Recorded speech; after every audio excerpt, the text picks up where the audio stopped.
Saya dan Pertiwi Joshua saat ini merupakan mahasiswa sekolah pasca sarjana program doktoral penelitian dan evaluasi pendidikan Universitas Negeri Jakarta. Hari ini saya akan mencoba membahas mengenai pengembangan tes melalui konsep teori tes klasik. Kira-kira gimana ya konsep teori tes klasik ketika diimplementasikan dalam pengembangan tes? Yuk kita simak bersama ya. Bapak dan Ibu yang terhormat, sepertinya kita akan mulai memasuki materi. Izinkan saya untuk berpantun lebih dulu. Bunga melati harum baunya, cakep, mekar di taman indah berseri. Mari kita bersama belajar tentang konsep teori tes klasik ini.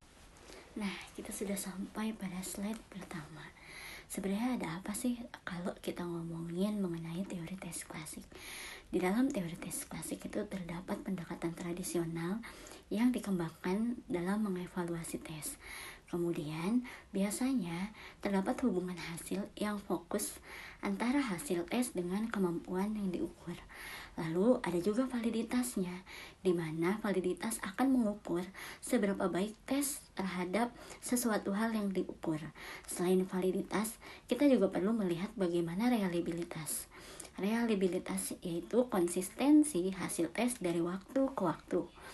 Kemudian kita juga bisa melihat kesulitan itemnya, di mana kesulitan item itu dalam setiap butir soal pasti berbeda ketika dikerjakan oleh individu yang berbeda.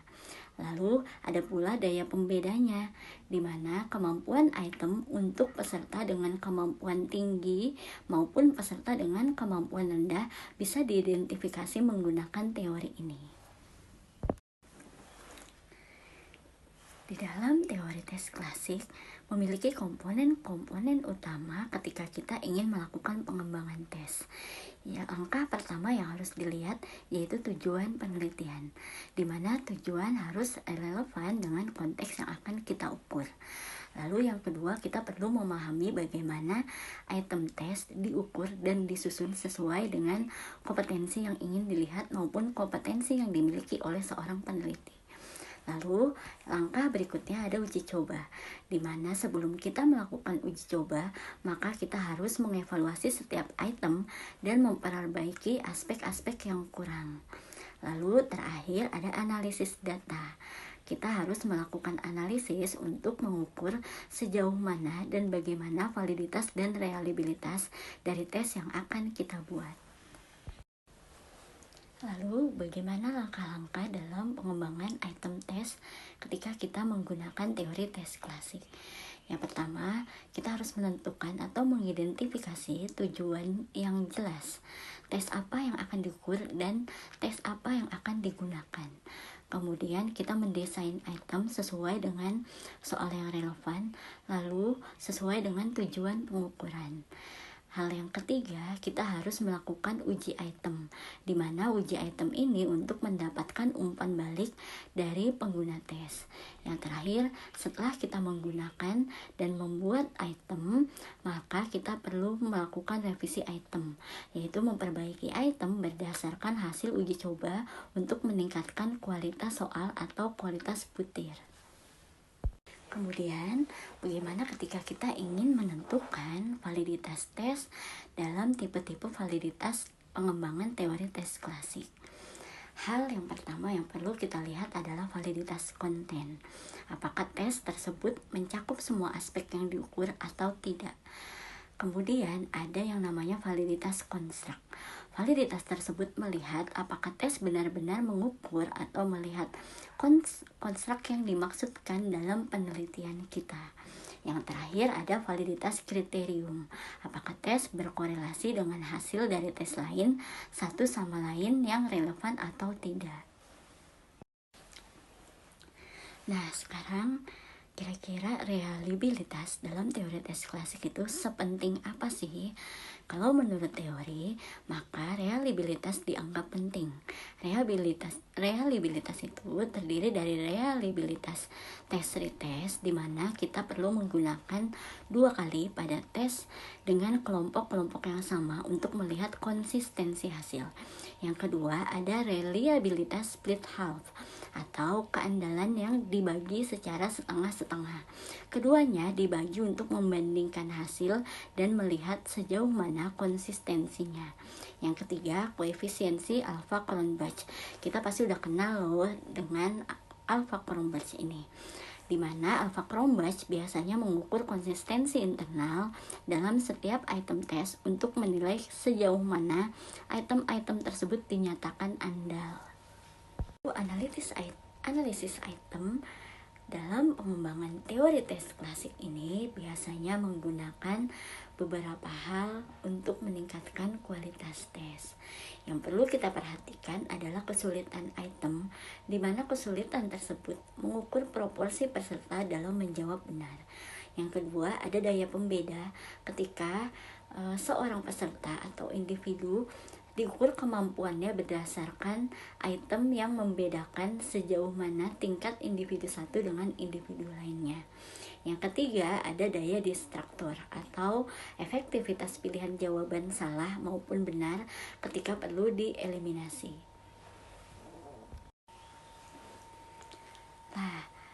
Kemudian kira-kira bagaimana untuk pengujian dan uji coba tes pada teori tes klasik ini?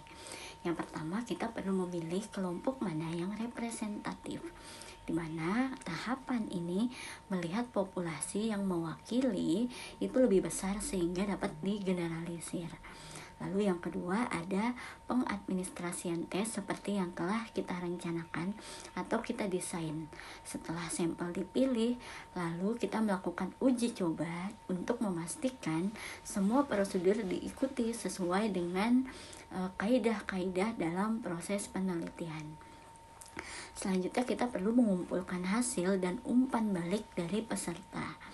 Dan setelah semuanya terkumpul, maka lakukanlah pengujian statistik atau mengevaluasi hasil tersebut dengan metode-metode statistika yang mencakup pengujian validitas maupun reliabilitas untuk memastikan bahwa penelitian tersebut telah sesuai dengan apa yang kita rancang dan sesuai dengan tujuan penelitian kita.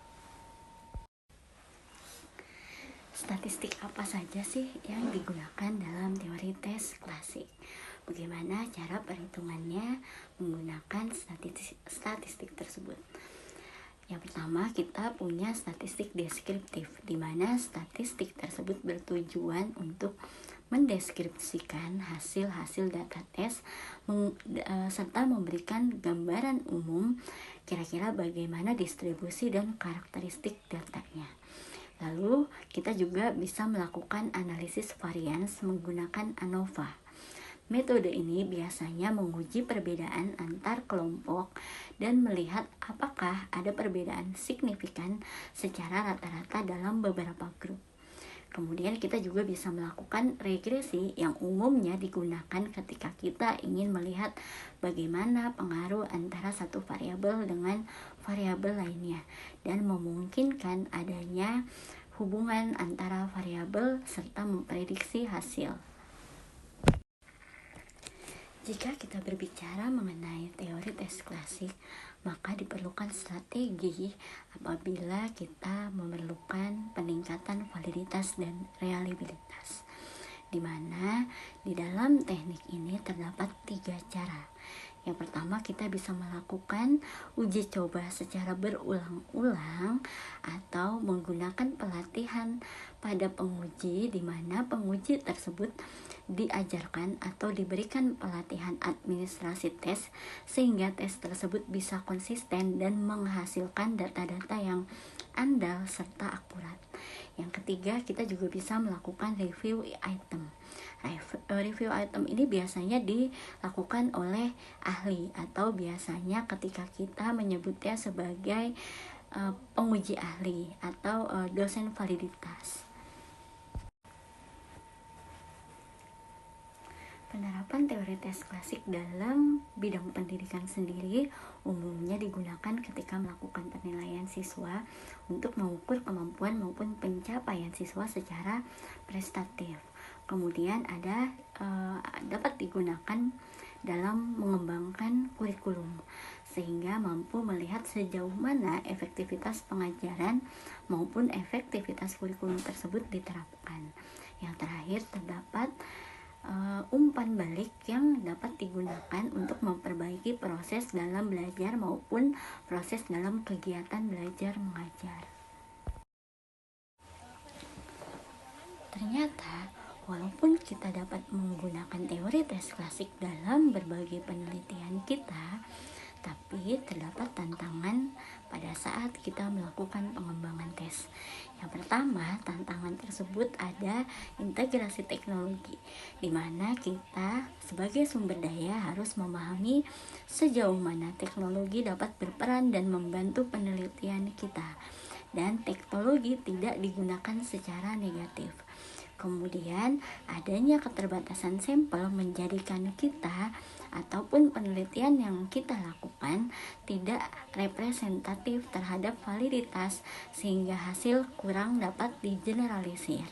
Lalu, adanya bias dalam item dapat mempengaruhi ketidakakuratan setiap proses penelitian yang kita lakukan.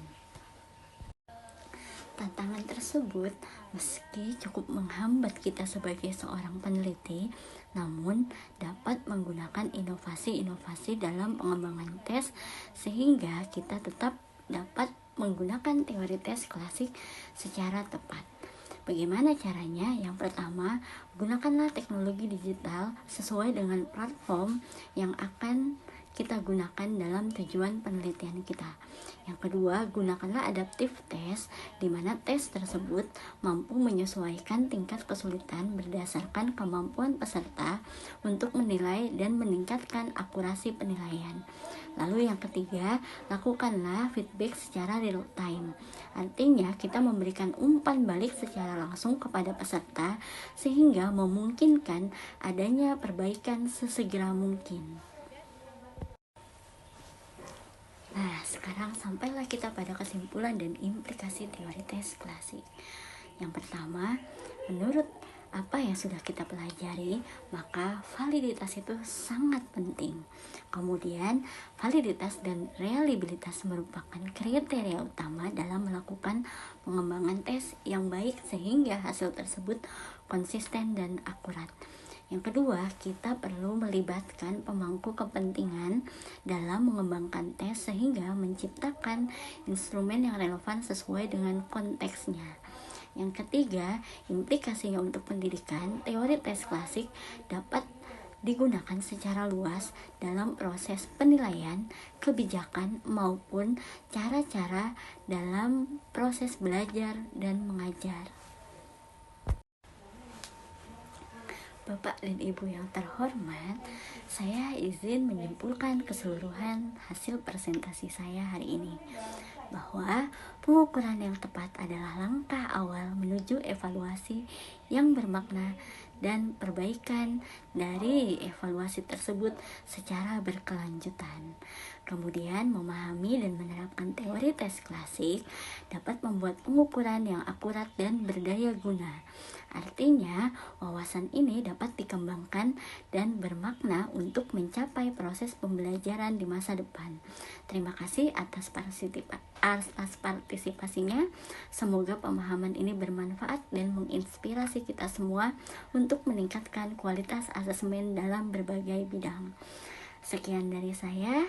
Wassalamualaikum warahmatullahi wabarakatuh.